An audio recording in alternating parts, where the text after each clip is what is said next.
5 business lessons every young entrepreneur needs to know. Sit down and listen up.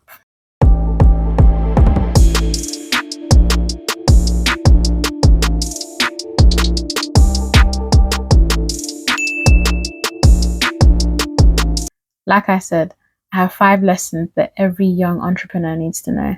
And I know these because I've been through them. So I'm here to give you the game. My very first lesson that I'm going to give you guys is failure is a stepping stone, not an end point. You will fall a couple of times because the first idea you have may not work, but you need to actually have a growth mindset when you're being an entrepreneur. You need to know that just because something didn't work, it doesn't mean it's the end. It doesn't mean that you have to quit at that point. I know many people who have started businesses, and because it didn't work the first few times, they said, nah, this ain't for me, and they've quit. And the business has just been whatever. They've got dead stock, or they can't do anything anymore with the business because they've given up because the first few times it's not worked. It's very rare for something to work the very first few times. It takes a lot of trial and error. But the one thing that you learn internally, it's doing a lot of work on you, is you become more resilient for it. You become more resilient. So you absolutely have to be resilient, because the failure does not mean that that is the end point. You still have a long way to go. An example I want to give you is, do you guys know who Colonel Sanders is? I don't know if you guys know his official name, but that's Mr. KFC himself. That's the man who invented the KFC recipe. And one thing about him is that he didn't let rejection, he didn't let failure stop him. You know, his recipe was rejected 1,009 times before it was accepted. It was accepted on the 1,010th time. I don't know who he was taking his recipe to, because them hot wings slap. I don't know. But 1,009 times he was rejected before he was finally accepted on the 1,010th time. That's very telling. That is very telling. And now everyone knows KFC. It's worldwide. It's international. Imagine if he stopped on his 1,009th time. Imagine if he stopped there. He said, oh, I've gone over above. I've not done 3 times. I've not done 10 times. I've not done 100 times. I've done 1,009 times. Maybe he could have quit then. If he had quit then, there would be no KFC as we know it today. So please remember that failure does not mean that you are a failure. It does not mean that is the end point. It just helps you pivot, redirect. What should I try next? It helps you become more resilient. And the second thing that it helps you do that you might not even know about, it helps you become a better problem solver, because you know, okay, this didn't work like this. If I just do this, change this slightly, let's see if this works. There's many success stories of all these people that you may know about, that you've heard about, that I don't need to talk about. You can look up their their journey in your own time. But they didn't just get there. They didn't get there cheap. Hard work. It took hard work. It took resilience. And they knew that just because this didn't work the first time, that it doesn't mean that it's not going to work completely. I just have to pivot. So it helps you to pivot. So that's the first lesson that I've got for you. Failure is not a stepping stone. It's not, failure is a stepping stone and it's not an endpoint. Okay, the next one is, you have to understand the power of planning and execution. Businesses fail from poor planning. Poor planning will lead you to flop. You can't just think, oh, I'm just going to do this thing, and you have no means about how you're going to do about it. How does that even make sense? Even when you get up to go to work, even when you get up to go to do something, you plan that out. Because you've done it so many times, it's now automatic. It's now in your subconscious. You just do it automatically. But there's a plan that you have put in place for these things to happen. When you're making a journey to go see someone, or you're going to a journey to an event, don't you plan the journey? You don't just wake up and say, oh, I'm just going to get there. I'll just wake up and get there.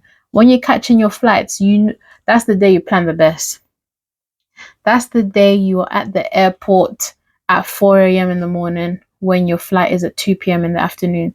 That day we see your planning differently, because you know you have to be somewhere. You know that you'll miss your flight if you don't get there, if you don't arrive there on time. That day is when everyone's planning is top form. Everyone that comes late, that day they're on time. They're even early. So you must be able to plan. If you don't plan, you can't execute the vision that you have put in place. So consistent actions.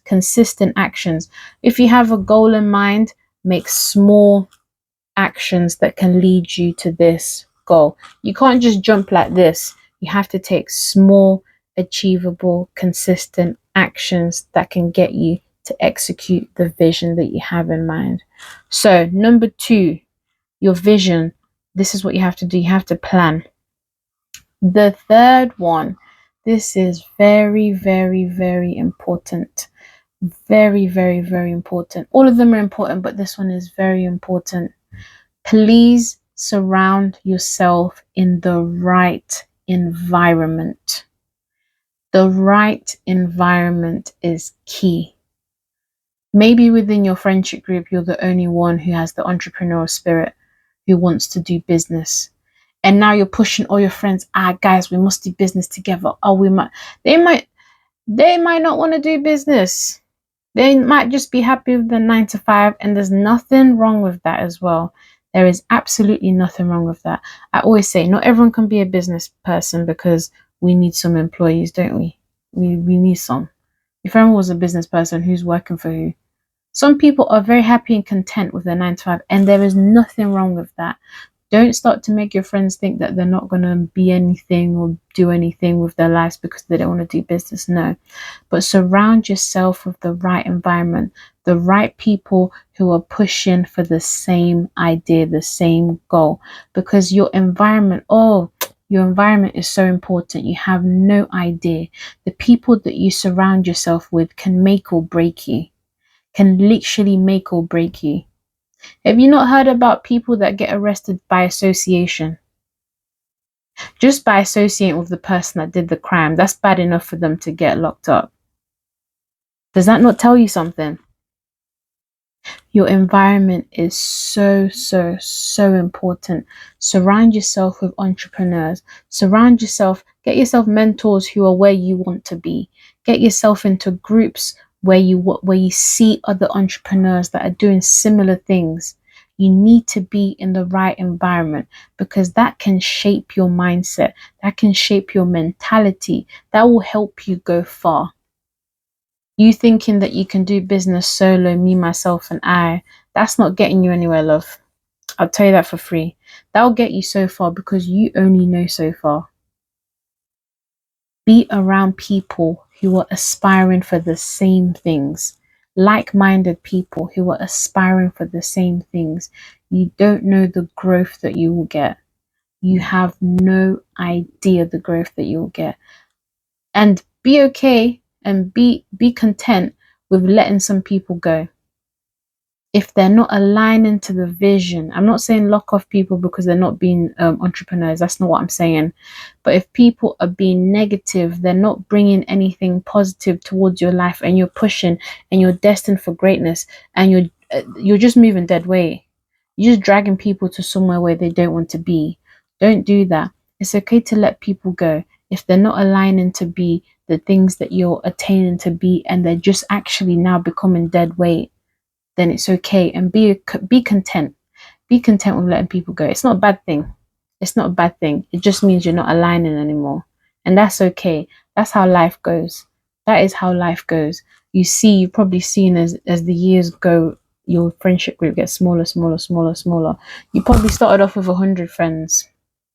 Okay, maybe not 100, but you probably started off with loads of friends, primary school, secondary school, college, university, working life. It just goes like this, gets smaller every time, till you get to the point where you're with the people that you're meant to be. That is okay. Please be content with that. Okay. Cool. Okay. Lesson number 4. I forgot that I actually put this lesson down actually. But you have to be adaptable. Adaptability is key in a changing environment. You have to be adaptable. Stop being so stubborn that you think your idea is the only idea that's going to work and nothing's ever going to happen apart from this idea. Please, you have to be adaptable. You have to be thinking freely because the market is forever changing. The market is forever changing. And how can you be adaptable? Look at this example. We had COVID a few years ago. Who knew? Who knew the world was going to be locked up? You can't even go outside to see your friend. The world was going to be locked up. Business that thrived in COVID were business that were able to be adaptable. Look at businesses like Zoom. COVID, they flew. And then now you see everyone else trying to jump on it. Microsoft Teams trying to do something. Like Google Meet, they're trying to do something. Zoom was already gone. Clear. Bye. See you later. They're already ahead of the game. A lot of shops closed down because they didn't have online stores.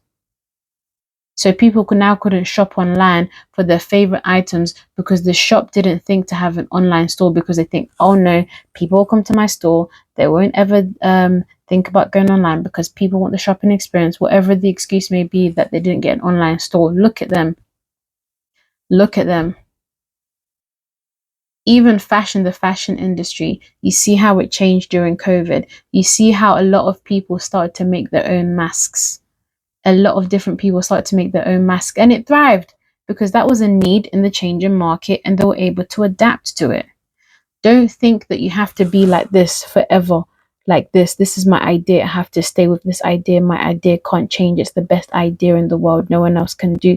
No, you have to be flexible. You have to be adaptable for the changing market and the changing demographics. Even in your area, the demographics are constantly changing. Have you checked that out? Have you checked out what are the current people in this current climate? What do they like? What do they dislike? Remember, it's always changing and forever changing. So you yourself have to be adaptable. You have to be adaptable to the changing markets. Not only be adaptable, you have to know what the changing markets are. Why are we adapting when we don't know what we're adapting to? Be flexible, be adaptable. And you see that everything, just be innovative. Like it's not a threat. It's not a threat at the end of the day. It's just another way to push you to be creative in a different direction, a direction that you might have not thought of before. But that's how the business grows. It's ever changing. It's ever growing. Yeah? So that's number 4. My favorite one. Okay. Confidence and faith go hand in hand. It says in the word, trust in the Lord with all your heart and lean not in your own understanding. In all your ways acknowledge him and he shall direct your path. Amen. Hallelujah. Praise Jesus Christ. Faith and confidence go hand in hand. You must know that the confidence and the faith are aligned. Because I'm confident is because my faith is in the Lord and the Lord has never let you down, right? So you can just be confident like that. You have to be confident in business because it's an area that doesn't have like a blueprint per se. There is how-tos and that sort of thing, but it's an area that is you're tapping into the unknown a bit. So it can be a little bit frightening. It can be a little bit frightening. But remember, if you trust in the Lord and lean not on your own understanding, you only know so much. And one thing with life and one thing that I realize is the more that I know, the more I realize I don't know. You will never know everything. You will never know. Even the smartest people in this world, they don't know everything. They're just very intelligent in a particular area. You will never know everything. But if you trust in the Lord and don't lean on your own understanding in your business journey, in your entrepreneurial journey, then you'll fly. You'll fly high. Remember, God has to be involved in this business. God has to be involved. Have you convened with the Lord about this matter? Or you're just doing, you're just doing you. You're just doing a bit of you. Convene with the Lord in this matter. Because when you start your business and the Lord has backed it up, you're clear. You're absolutely clear. No one can chat to you about anything. No one can talk to you anyhow because you're clear. Trust in him. And because you're trusting in the Lord who has never failed, you have every right to be confident. You have every right to be confident. So, my young entrepreneurs, I trust that you have heard what I'm trying to say here. I trust that you've heard what I'm trying to say here. I mean all of these with love, because being an entrepreneur and a young entrepreneur, that is not easy. It's not for the faint-hearted, and it's not easy. And especially when you're probably starting your journey in an environment where people just do the general route of going to uni, they find a job and they stick in that job forever until Jesus comes back home. You might not be that person. I know certainly for me, I wasn't that person. I went to uni, yeah, fine, no problem. I did the course, the degree, yeah, fine, no problem. I had no problem with the degree that I did, to be honest. I actually like it. But I always knew at the back of my head that this wasn't my forever. You might be exactly the same, that you think that, oh, I've just done this course. Does that mean I have to be a nurse forever for the rest of my life? No, it does not mean that at all. It's very brave of you to actually decide to step out of what you know to try something that you don't know. It's very brave. But with that bravery, you need this knowledge. You need this wisdom. You need to know the things that I've said before. So the first one is failure is not your endpoint. Failure does not mean that you have failed with anything. It just means that you have to, pivot. Pivot. And business is always about pivoting. Make sure that you understand that it's not you've not achieved anything, because it doesn't mean that you've actually learned something of everything. You've learned that, okay, this doesn't work like this, so now I need to do this. The second thing, planning. Please plan, because you can't execute the visions that you have in mind without planning. One way that you can even become better at planning, if you're a poor planner, is get yourself a whiteboard or something. What is your goal? What things can I do this week to achieve this goal? And just start ticking them off. Do you know the positive reinforcement you get just from ticking something off a tick list? You don't even know the power of these small things that it does. Get yourself a whiteboard and just tick things off the list as you go along doing them. And before you know it, you've actually achieved everything that you said you were going to achieve by the small, consistent actions that you do. Number 3, surround yourself with the right people. Surround yourself with the right people. And also remember that the right people, they'll be honest to you. Number 1, be ready for constructive feedback. Because sometimes you might not do something that, you just need a bit of feedback to rebalance yourself, a bit of feedback. Be okay with constructive feedback. Don't think people are being mean to you. They have their best intentions at heart. Be open to constructive feedback. That right environment will push you. Your eyes will be open to different things that you never considered before, because you're in an environment of people that can help you grow, that can help you prosper. That's number 3. Number 4, be adaptable in the changing market. Be adaptable. Don't think that your idea is the same idea, that it has to be forever and ever and ever till kingdom comes. Be adaptable to change. You don't know how the things of the world can just change and lock off your business if you're not prepared, if you're not adaptable. Look at all the businesses that closed down during COVID because they weren't adaptable. And then again, look at all the businesses that thrived during COVID because they weren't adaptable. It helps you to be more innovative when you are being adaptable. And my last one, confidence and faith go hand in hand. Because you're trusting in the Lord, you can take bold steps outside of your comfort zone that can actually lead you to the things that you have envisioned and planned. Okay, lovely people. I hope you have heard me loud and clear. Let me know what you think in the comments below. Remember to subscribe, like, and I just said about the comments, didn't I? Okay, until next time, people. Ciao.